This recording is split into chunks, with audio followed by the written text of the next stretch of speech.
All right, so I'm talking about self-awareness. So as I mentioned earlier, this is something I've discussed before in the previous meeting, and I'll be using the same slide. I'll be using the same slide. Okay, so can I ask, what is self-awareness to you? What's self-awareness? You can just unmute your mic and speak. Hi, can you hear me? Oh yes, I can hear you. I would define self-awareness as self-understanding, like knowing your weaknesses and strengths and how you react or respond to things and people.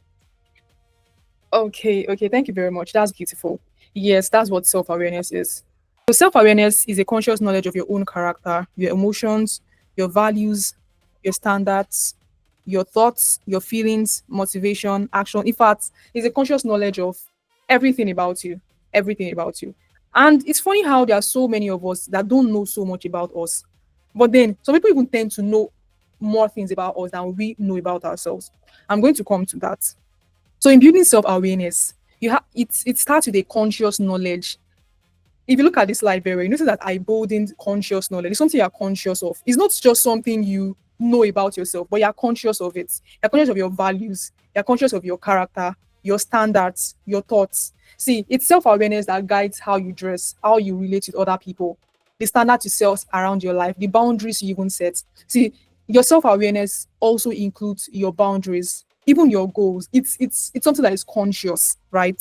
So some of us we believe that, okay, let's say for example, one of my values is integrity or it's excellence. The truth is that I will not be able to produce excellence in my work, and I will not be able to hold on to my integrity if I am not conscious of these things. And that's why self-awareness is important. So it's something you have to consciously build. You consciously build your own character, your emotions, your values, your thoughts, your boundaries, your feelings, even your motivations, and how they can impact you and other people. So it means the reason why you even build self-awareness is not just for your own self, it's for people around you. So check the notes I wrote on that. People who are not self-awareness are not just difficult to be with. They are also a danger to themselves and the people they lead. I'm looking for a word right now to describe people who are not self-aware. I think they are probably, I don't use the word delusional. Have you seen people who believe something about themselves that is not true? Like they carry a kind of consciousness about themselves that is obviously not true on the outside. Well, I think that's what we call delusional. Those people are not self-aware at all. Their self-awareness is probably on the minus. It's on the minus. I've met people like that. So it's, well, they're very, very funny to deal with. They're not conscious of how their actions and who they are affect other people. They don't live their lives. You know, let me give you an example. Let me give you an example. There's some people who are unempathetic, but they don't know they are unempathetic. They just feel like they're just being straightforward. Like I just like to just talk the way I feel, right? I just I'm angry about this thing, and this is the only way I can express it. Even when it's hurting someone's emotions, you feel like they don't care. I mean, this thing is black, and I'm saying it's black. So what is wrong about it? So we can say that kind of person is not self-aware. Why? Because he's not conscious of how his decisions, his character, his thoughts, and everything are affecting other people around him. So he just feels like, since this thing is wrong and I'm saying it, so why should it affect someone? Right? So in your journey of building self-awareness, you have to get to that point where you are conscious of these things I've just mentioned. Gift, you're welcome. Okay. So people who are not self-aware are not just difficult to be with. There was also a danger to themselves and the people they lead. So in your leadership journey, one of the things that would save you a lot is self-awareness. You don't want to lead people and they will keep gossiping about you. Oh, this person talks in this way. Oh, this person does this, person does that. It's not even good on your own reputation. It's even going to affect the way other people relate with you, right? So this is very, very important. So the next slide. Okay. Signs that shows that you have low self-awareness. Signs that show that you have low self-awareness. First, you blame others for everything wrong that happens to you. You're always defensive when others criticize you or your works. See, I feel like criticism and correction is a blessing. Many of us like, okay, now let me just ask this question. So what do you like the most? Affirmations or corrections? Affirmations or corrections? For me, affirmations. Okay, why do you choose affirmations? For me, I actually love affirmations, yes. But again, see, sometimes it's not easy for you to take all the corrections. Sometimes you might feel like, oh, you're getting it, you're doing it, but the way, and also it stems from the way maybe the other person um puts it sometimes, something like that. Oh, okay, I understand you. Olamide, how about you? Okay, I wrote my answer in the in the comment box, and I said both, and I gave the instance of sandwich Sandwich. criticism. Yeah, Oh I my think god. they work hand in hand, kind of. Okay, Favor. I would say I prefer affirmations to corrections, Okay, man. okay. Why? I don't know, just like if your Ijoma, I think, said at times it's not easy like to take to corrections, like to get corrected. I know there's a way some people can put the corrections that you might not like it, that might be hurtful. So that was why I picked affirmations. All right. Eniola. Oh, I think she has network issues. The both. Okay. I said I'll prefer the All both. right, no problem. Gifts, how about you?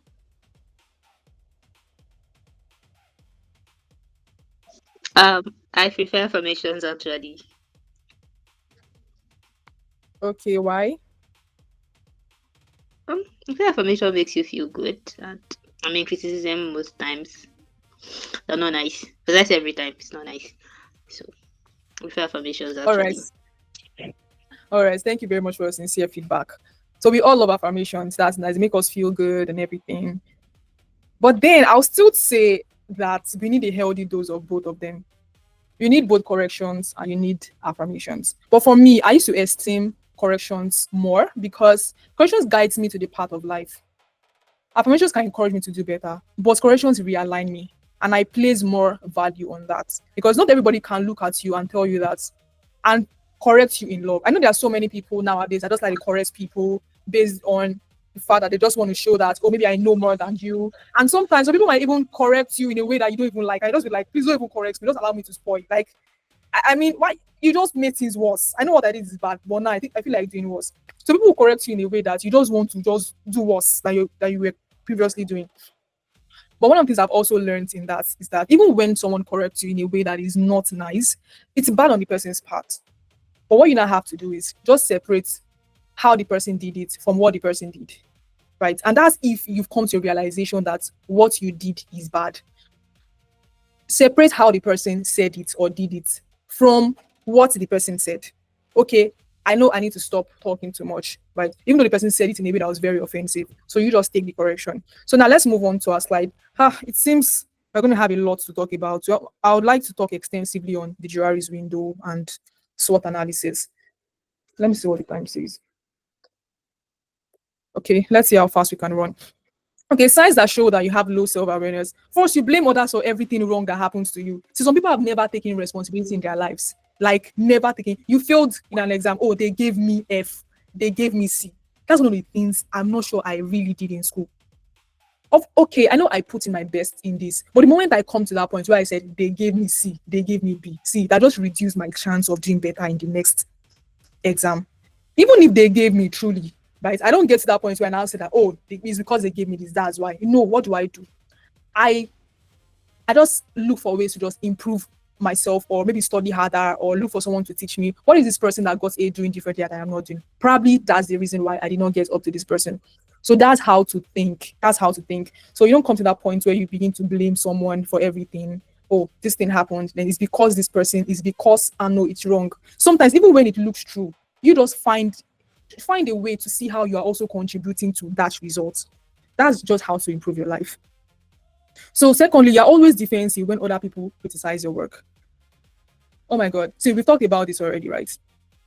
See, when criticism comes, even when it doesn't come in the right way, the best thing to do is not to retaliate immediately. Look at how you said this to me. Do not be defensive. It can hurt your pride, definitely. It will definitely hurt your pride. But the first thing you should do is not to be defensive, right? It's not to be defensive because it's going to affect even the way you how will I put it?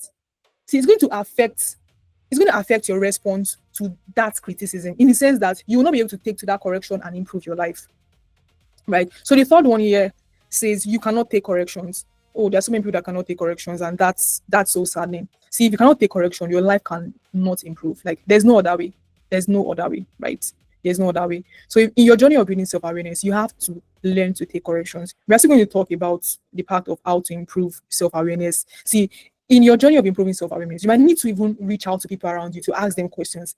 What's my platform? Like what do you think about me? Yeah, what do you think about me? What do you think I should improve about myself? You can ask your team lead, oh, how am I doing here? Like, what's my response to how's my response to corrections, or how have I grown in the last 1 month since I've been working with you? You get those kind of things. So in your journey of improving self-awareness, you cannot do it alone. You would need the help of other people because you cannot see everything about yourself.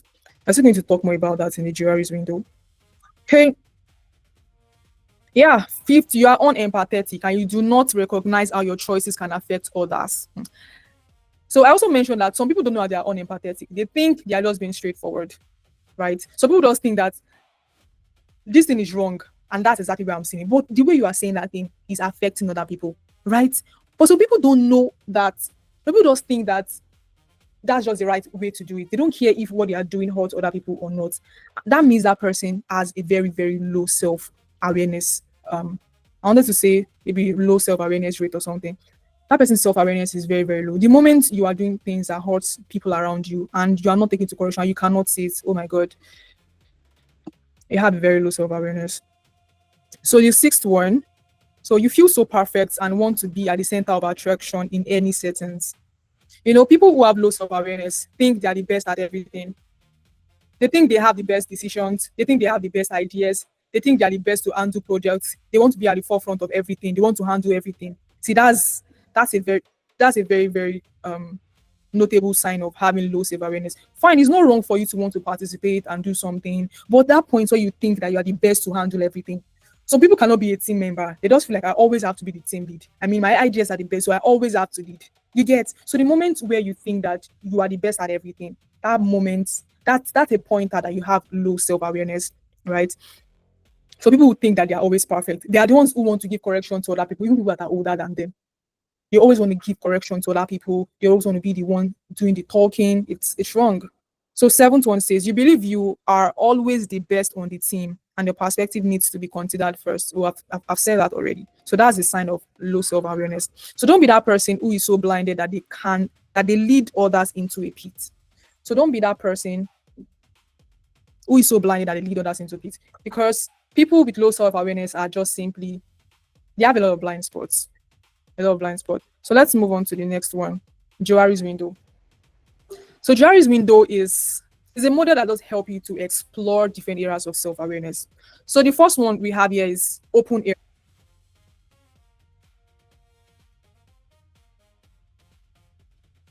Welcome, Favor. It's been a while.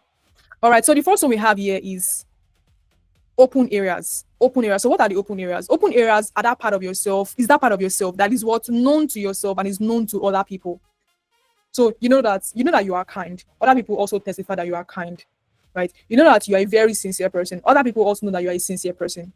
You know that you are hardworking. Like I was talking to Olamide recently. Olamide said she likes work. Wait, how did she even put it? I don't know that I laughed and I was like, what? How can someone like work this much? Oh my God. So it's just so funny to me. So Olamide likes work, and yes, she likes work. I mean, so we studied in the same school, and I've seen Olamide a few times in night class, eyes wide open, grinding all through the night. You get? So I know that Olamide likes work. Olamide also knows that she likes work. So that's open area, right? It is known to you, and is also known to other people. So now let's talk about blind spots. Blind spot is known to other people, but it's not known to yourself. Oh my God, I think that's even one of the most dangerous parts. It is known to your other people, but it's not known to yourself. You just imagine. Let me just give this very, very funny example. Well, it might not be a typical example of self-awareness, but I think it's part of it. For example, there are people who have serious body odor, but they don't know that they have it. But everybody around them knows, but they are the only one in this world that cannot perceive it, and they refuse to use perfume, right? And those are the people that want to sit. They want to sit in front, they want to lead teams, they want to be in front of everybody, but they don't know that they have serious body odor and they refuse to use perfume. I mean, If you met people like that, you will know what I'm talking about, right? They are everywhere. They are moving everywhere. They are living this. They are carrying this. They are carrying that, and everybody's complaining. Everybody's uncomfortable about how they smell, and still they don't still want to use perfume. So that's it. It's a blind spot. It's known to everybody around you, but it's not known to you, right? And that's the reason why when correction comes to you, the first thing is not for you to be defensive. It's for you to first by yourself. Ijoma says we used to have one in class. Oh, we have them everywhere, in buses, on the street. See, I used to go to work very early in the morning, and I used to be in the vehicle with people who have not had their baths. Maybe they just want to get something down the streets, but me, I'm going for, and I'm like, I'm wearing clean ironed clothes, and I'm sitting down with someone who just wants to buy something, maybe in the next street, and this person is smelling it. So, well, okay, we're talking about blind spots, right? So this is one area we have to pay attention to. So what's that part of you that you don't know but other people know about? So this is the point where you have to interrogate the closest people to you. So as I mentioned earlier, you can ask the people you are working with, ask your closest people. And when you're asking questions, please ask people that have your best interest in heart. Please. There's some people that are just bad bellies. Like, I don't know how well to pronounce that thing. They just want to, I know someone that told me that someone told me that, Gloria, you the way you write, he said, Gloria, the way you write, you use too big English and people around cannot connect with what you write. Honestly, I started to think about it. When I started writing then, I used to use a lot of big grammars. Let me not say big grammars. I don't use the word big grammars. It's just that I used to read a lot and I was exposed to different, new words. So it used to come naturally for me. It's now that I've become so, I don't want to just connect more with people and more so. How will I put it? It just happened that I don't used to use uncommon words as much as before. But the way the person said it, I knew that this was a destructive criticism, right? But what did I do? I had to analyze what I was doing, and I had to ask myself that this thing that I'm writing, will people be able to connect with what I'm reading? Am I just writing just to express myself or to really impact people, right? So there's a point in my life where I was writing to express myself. So it was fine to use those words. I had my audience who understood what I was writing, but it came to a point where I had to transition from writing to express myself to writing to impact other people. So I had to change the way I write, right? I had to change the way. But the way that criticism came to me, it was clearly destructive. And to be honest, I felt so bad, and I had to tell the person that, well, I understand you and everything, but this thing, and the person admitted, yeah, she was jealous. She was jealous, you get. So that's why in trying to identify your blind spots, meet people who are interested in your growth. So don't meet people who are looking for how to pull you down. Okay. So you can ask trusted mentors, you can ask your colleagues, you can ask your family members, you can ask your close acquaintances and even relatives to just show you your blind spots and how you can improve yourself. And one of the ways to identify destructive criticism is that when they are correcting you, they don't teach you how to do better. They just point to you that, oh, you are not good at this. You are too, look at the way you dress, your skirt is too big, it's too long. Are you an old woman? That's destructive, right? If someone is trying to really correct you in a constructive way, the person going to tell you that, honestly, I like the way you dress. I know you like to cover yourself up because you are decent and modest, but can you try to be a little bit more stylish? I can show you some style inspirations on Instagram. There's someone I'm following. She gives me a lot of style inspiration. Can you just follow her? This person is trying to help you. All those people that will just come and give you names. This your Miriam Amaka skirts. You're not even looking good. Like, which guy will even look at you and say you are fine like this? Some people are like that. It's wrong. It's wrong. So don't miss people like that. So the third one, hidden areas. This one is what? Known to others. Okay, no, this hidden areas is what? It is known to yourself, but it's not known to others. Known to yourself, but it's not known to others. We should all have this part of us, right? I think this one is actually, it is good in a way, and it's also not good. There's some of us that can sing. Oh, let me not use the word sing. Let me use the word. There's some of us that can write, but your writing has never left your diary or your book. So it's only you that know that you are a good writer and you have words that can impact people. But nobody in the world, nobody has been affected. Nobody has been inspired by the works you do in your closet. That one is wrong. Also, there's some things that you should know about. There's some secrets that you should have about yourself that is not known to other people, and that's a good part of it. So in exploring, in exploring self-awareness, you have to identify all of these areas. Like, you have to identify all of these. What are my blind spots? What are my hidden areas? What's that thing that people know about? What are those things that I know about myself that other people also need to know? Like what I've just mentioned right now. You can write impactful words that would bless other people. So why not? So why not make it known to other people, right? Why not inspire other people with these words that you are writing to yourself in the closet, right? And the other aspect of these hidden areas is this. There's some of us that, okay, let me put it this way. There's some secrets that you should know about yourself that should remain with yourself.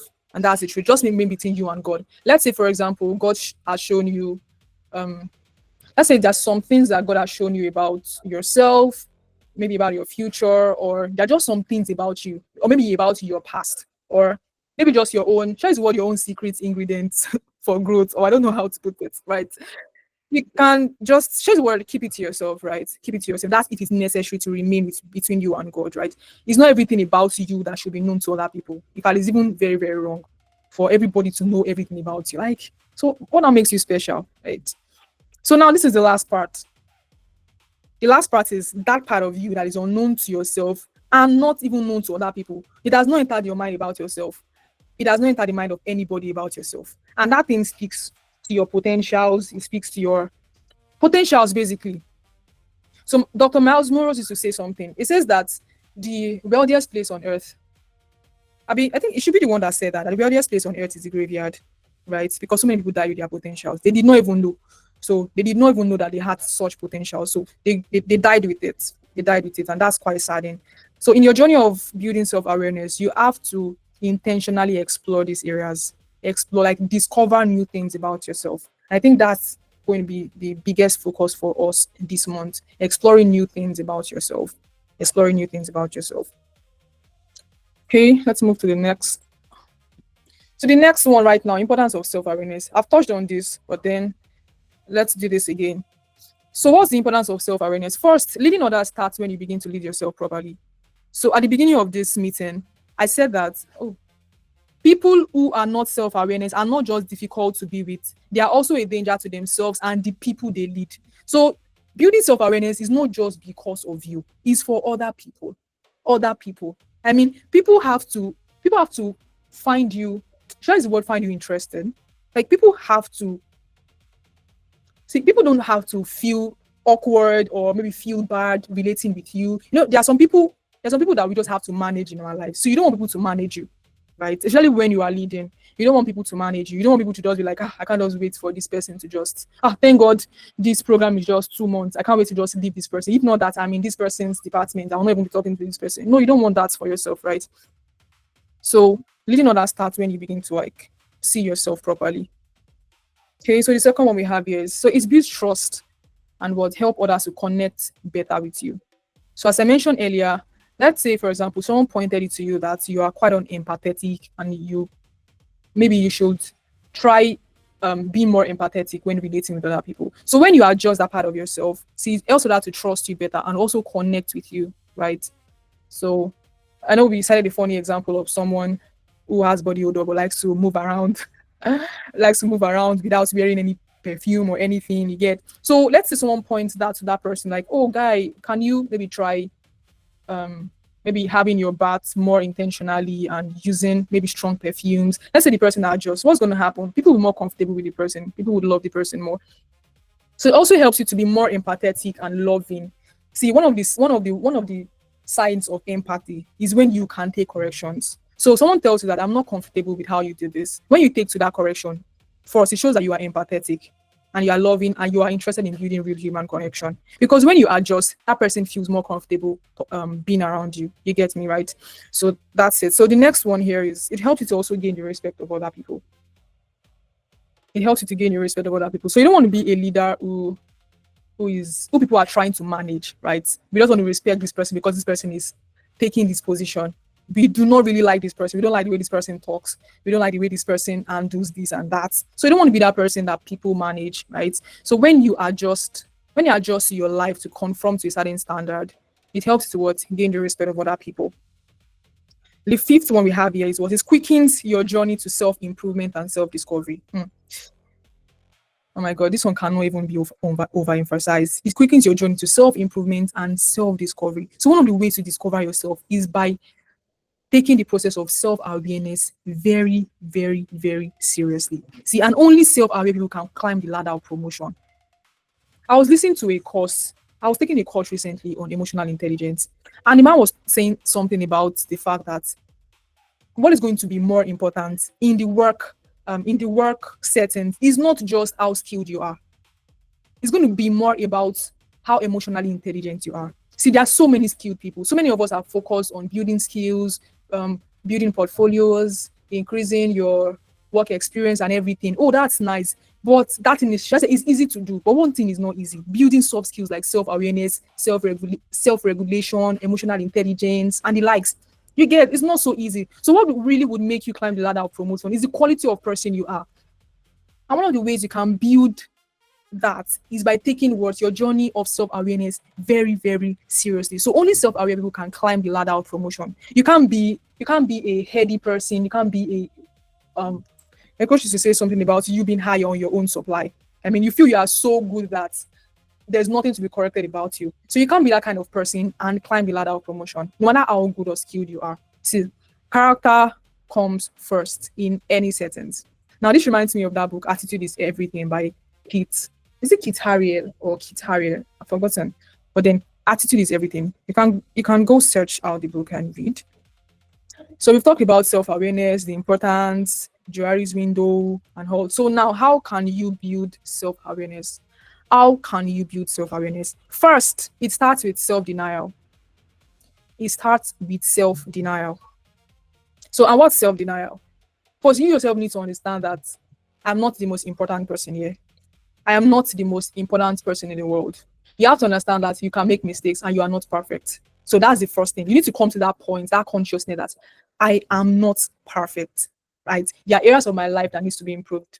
There are things about myself that I don't know. Like you just need to come to that point where you just know that I don't know everything about myself. I'm probably not pleasing everybody around me.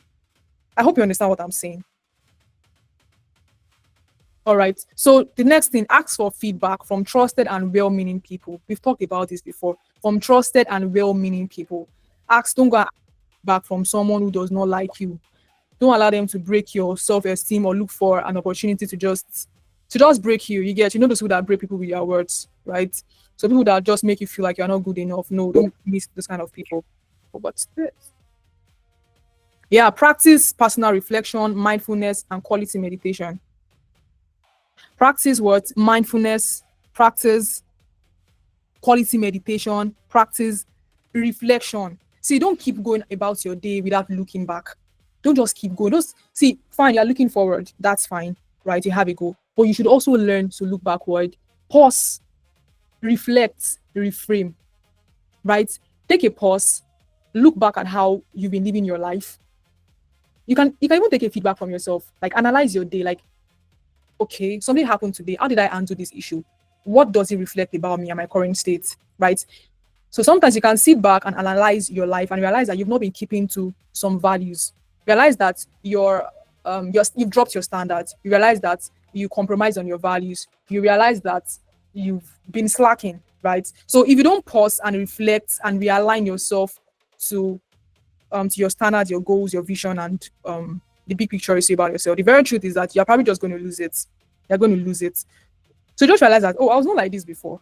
I mean, I used to be more empathetic before. Like, what really changed? What really changed? So what changed is the fact that you stopped paying attention to yourself. You stopped reflecting. You stopped engaging in quality meditation, mindfulness, and you get. So that's exactly what changed. So don't get to that point where you so much veered off the standards you have for your life and your values that you just come back and you're like, where did I become a liar? Like, I used to be very honest. I used to be trustworthy. Like, what really happened? You just go to a point where you realize that 4 of your friends are fighting with you at a point. That's not the point for you to say that nobody likes me. It just seems like nobody just understands me. Like, I don't understand. People don't see the way I see. I don't get. There are people like that. So what are you supposed to do? You just need to calm down. Wait, 4 people are fighting with me. 4 people told me this. 4 people said the same thing. I think I need to sit back and reflect, like what really is happening. You get. So that's it. So the next one we have here is be humble. Oh my God. See, humility is the ingredient for growth. right? So I sat down one day and I was thinking about it. For everyone who really rose to the top, it's because they submitted themselves to be carried. Me, I want to believe everybody at the top. I mean, at the top. Okay, let me not use the word everybody at the top. Okay, let me put it this way. First of all, every kingdom leader at the top is humble. Every kingdom leader at the top is humble. Why? Because it's already a principle in the scripture that every proud person would be destroyed, right? We also examples in the Bible, examples of Nebuchadnezzar and the likes. It gets so everybody who was all people. Oh Jesus, somebody is distracting me here. Sorry, please. Give me.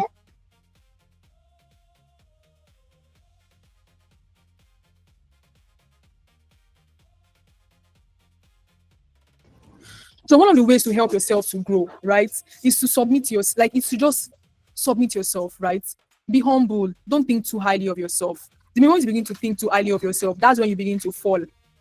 I mean, people fall when they begin to think. Sorry, please. I'll be back soon.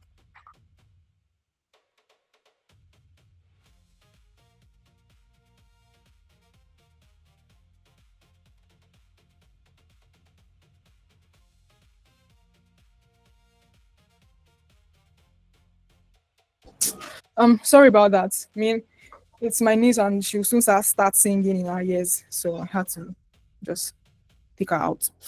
Okay. So as I said, learn to be humble. I mean, one of the principles for rising is what? Humility, right? So the next one we have here is learn to consider others first before making decisions. See, that would build your muscles of self-awareness. So you consider others first before making your choices, before making your decisions, you get. So that's it. And the fifth one we have here is what? Take courses and books on emotional intelligence. So thank God we've already shared resources on the group. So we have courses, we have books on emotional intelligence. See that book, Emotional Intelligence. The reason why it's not even our main book for the month is because the book is bulky. I think it's about 400 pages. I remember how I read the book at first. I read the book in 2020 at first, and then I had one very small phone, and half of the phone was ink filled. And I read that book on my phone, and just go open the book, you see how tiny the letters are. Because the book was it was captivating. It was, I don't know. I feel like that's still one of the best books I've read in my life. That book on emotional intelligence by Daniel Goleman. It's mind blowing. My God, it's mind blowing. So just go and read it. Read it and thank me later. So read the book on self-awareness. Harvard Business Review book on self-awareness. If you already sent it to the group, you can check it out. Yeah. So in building self-awareness, you also have to explore your potentials. And that's why we shared the book on Understanding Your Potentials by Dr. Miles Monroe. So you should also read that. Please do read that. So the next one we have here is what? Identify your strengths and your weakness. Identify your strengths and your weaknesses. Learn to play to your strengths and what? Improve on your weaknesses. We're going to talk about that in the next slide. So the last one we have here is what? Explore the unknown areas of your life. It was hold the potential for growth and self-discovery. Oh my God. Oh my God. You see this part we talked about in the Juari's window? That part we talked about, it's a lot, right? It's a lot. So that's a part that what holds your potential. So many things you don't know about yourself, right? And if you don't explore them, if you don't seek to know, if you don't explore them, if you don't seek to know, you're likely not to know them. You're likely not to know them. So explore the unknown areas of your life. So how can you explore the unknown areas of your life? So if you checked what I shared, if you check the email I shared something around you serving. So one of the best ways to discover your gift is putting it to work. You don't know how much you can grow until you put your gift to work. Some of us, our gifts are still lying dormant. They are still it's looking as if they are not there. It's because we're not putting them to work.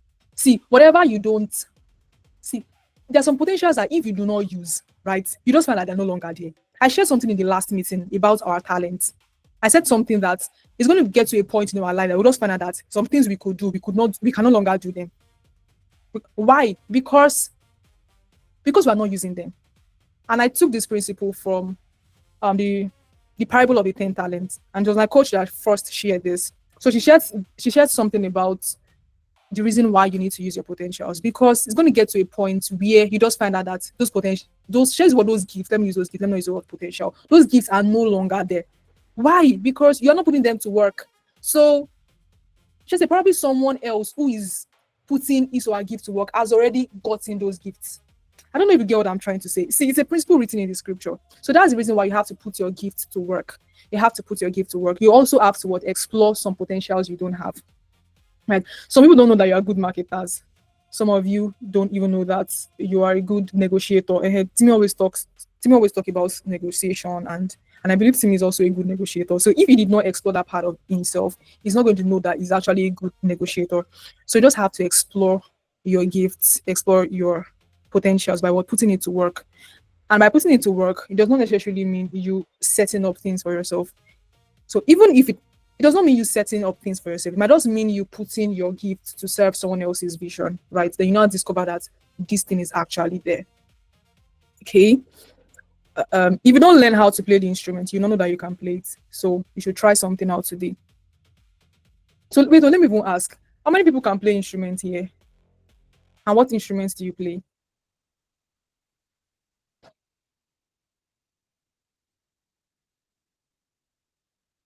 This was a random question. I just want to know. Favor, do you play any instruments?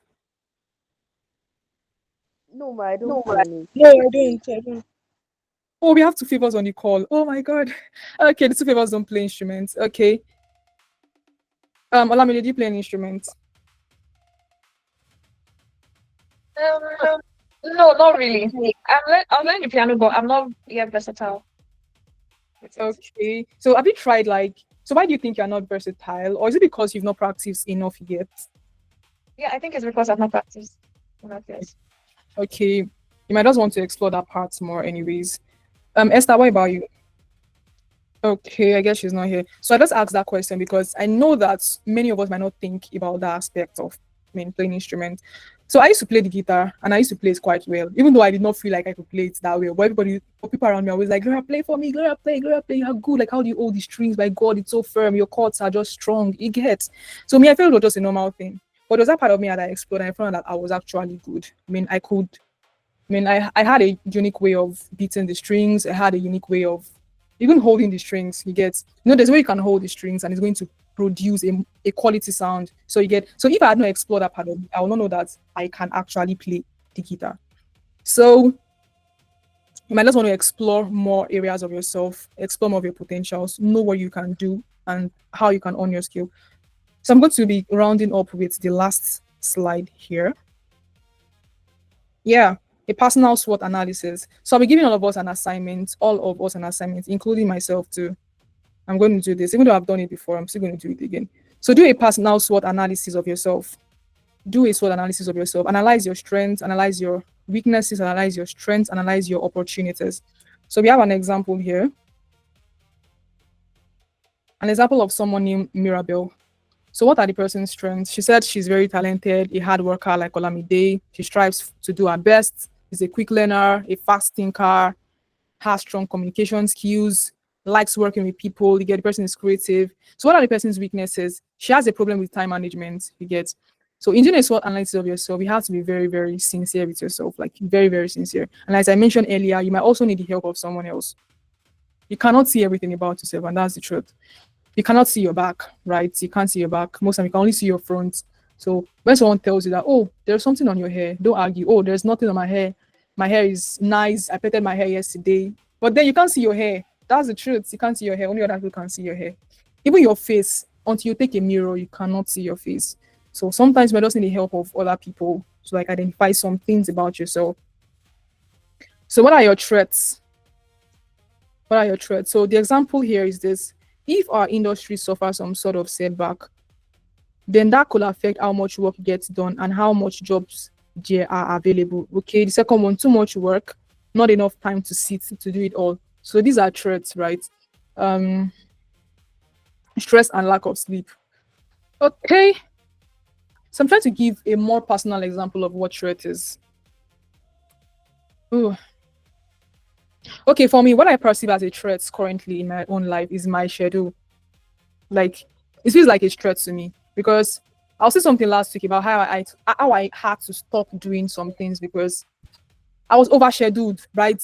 I was so overscheduled that I did not even know how to create time to do some things that I wanted to do, right? And that was already a problem for me, right? It's already a problem for me. And I'm finding my way around it, and it's working quite well. Working quite well. So the stress I was going through, the physical stress, mental stress, and everything was a serious threat to me, right? So I had to do the analysis and had to find a way to help myself out of it. So what are your opportunities? What are your opportunities? So here we have an example. So as the world becomes increasingly digitized, there will be more opportunities for me to use my technical skills. Okay, I'm interested in social media management. I would love an opportunity that would allow me to focus on these areas of digital marketing. So let me give you a more personalized example. For some of us, we have access to great people in our circles. See, that's an opportunity for you. It's an opportunity for you. So you know that you have people you can meet to just say to teach you some things, to also guide you in decision making. So that's an opportunity for you, right? One of that opportunity that you should also explore about yourself is put your skills side by side to the kind of opportunities you have around you, just like this person did. Okay, you're a graphic designer. Now look at it. Look at the opportunities. As a graphic designer, what kind of opportunities can I explore to improve myself? Okay, there are business owners who don't have time to, let's say there are business owners who don't have time to create their own graphic design. Okay, I can decide to create a business idea that help me to provide templates, like templates for business owners, so that they can just go there, impute their stuff, and just use it. You get, that's an opportunity. That's an idea that just came to you through the opportunity that you was observed around you. So you get, so go do a SWOT analysis of yourself. Do a SWOT analysis of yourself, your strengths. So I mentioned, I said something about your premium strength last week. Not all your strengths are the same, right? There's some things you have to discover about yourself that would not pave a way for you. I got a reminder rather of this scripture today, that the gift of a man will make a way for him. The gift of a man, right? So you might also have to discover, like, what's that gift that when I horn, like what's that strength that when I horn, like when I improve, would make a way for me. That's your what? Premium strength. So you have strength, you also have premium strength. So, and even as you analyze your strength, learn how to what? Play to your strength. So identify your weaknesses. What do you have to improve about yourself to what? Help you become better at what you do. Are you poor at time management? Are you poor at relationship building? Are you poor at collaboration and team building? You get, so just analyze that about yourself, and that's it. So talk about threats, talk about opportunities. All right. So that's all for today. And don't forget our assignment. Do a SWOT analysis of yourself.